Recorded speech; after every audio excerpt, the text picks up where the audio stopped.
एक आवेशित तेल की बूंद को 3 × 10⁴ न्यूटन प्रति कूलाम के एक समान वैद्युत क्षेत्र में संतुलन की अवस्था में लटकाकर रखा गया है। तो जो आवेशित तेल की बूंद है वो संतुलन की अवस्था में लटकी हुई है ना। वैद्युत क्षेत्र कितना दिया गया है? कैपिटल ई का मान जो हमको दिया गया है वैद्युत क्षेत्र की तीव्रता, उसका मान है 3 × 10⁴ न्यूटन प्रति कूलाम। यदि इसका द्रव्यमान यानी स्मॉल एम, और इसका मान दिया गया है 9.75 × 10⁻16 किलोग्राम हो, तो इसके ऊपर वैद्युत आवेश की मात्रा ज्ञात कीजिए, यानी Q का मान हमें ज्ञात करना है। और बूंद पर कितने इलेक्ट्रॉन है, यानी स्मॉल n का मान हमको ज्ञात करना है, इलेक्ट्रॉनों की संख्या। तो आवेशित तेल की मान लो ये कोई बूंद है, तो आप लोग जानते अच्छे से कि जो बूंद का भार होगा, इसका द्रव्यमान स्मॉल m है, तो जो बूंद का भार होगा, भार हमेशा कहां काम करता है? ऊर्ध्वाधर नीचे की तरफ, यानी mg की दिशा होगी नीचे की तरफ होगी।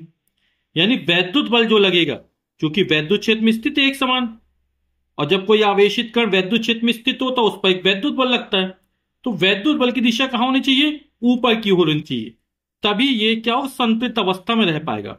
और वैद्युत बल F बराबर कितना होता है? Q × E। ठीक, तो वैद्युत बल और mg दोनों के मान बराबर हो और विपरीत दिशा हो, तब ये जो बूंद है आवेशित तेल की बूंद, ये संतुलन की अवस्था में आ जाएगी। तो संतुलन की अवस्था में क्या होगा? QE बराबर mg हो जाएगा। तो QE बराबर m × g। हमें आवेश Q का मान ज्ञात करना है, तो Q बराबर हो जाएगा mg/E। स्मॉल m का मान कितना है? 9.75 9.75 × 10⁻16।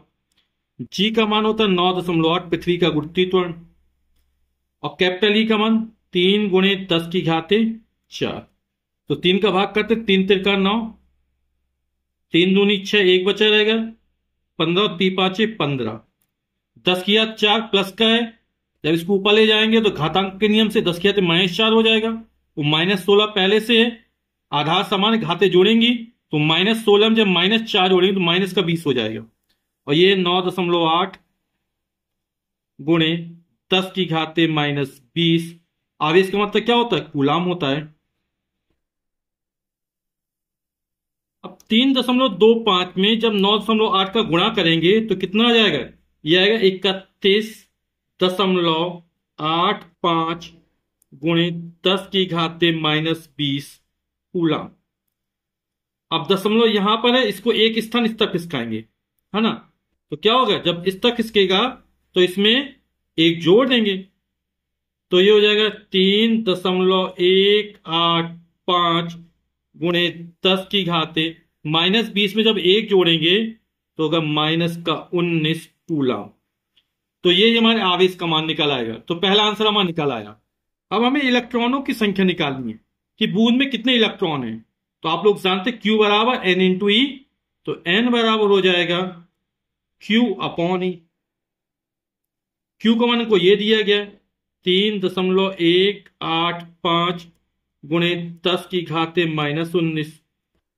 E एक इलेक्ट्रॉन पर आवेश कितना होता है? 1.6 × 10⁻19। 10⁻⁻10 कट जाएगा, है ना। 16 दूनी 32। तो जो इलेक्ट्रॉनों की संख्या होगी वो पूर्णांक में निकलेगी ना। तो 16 दूनी 32, ये लगभग 3.2 के पास है। इसको सॉल्व करेंगे तो 1.99 के आसपास आएगा। तो हम निकटतम मान कितना मान 2 मान लेंगे, क्योंकि इलेक्ट्रॉन संख्या सही बटे में नहीं होगी ना, पूर्णांक होंगे पूरे। तो n का मान हो जाएगा 2। तो इलेक्ट्रॉनों की संख्या निकल आएगी 2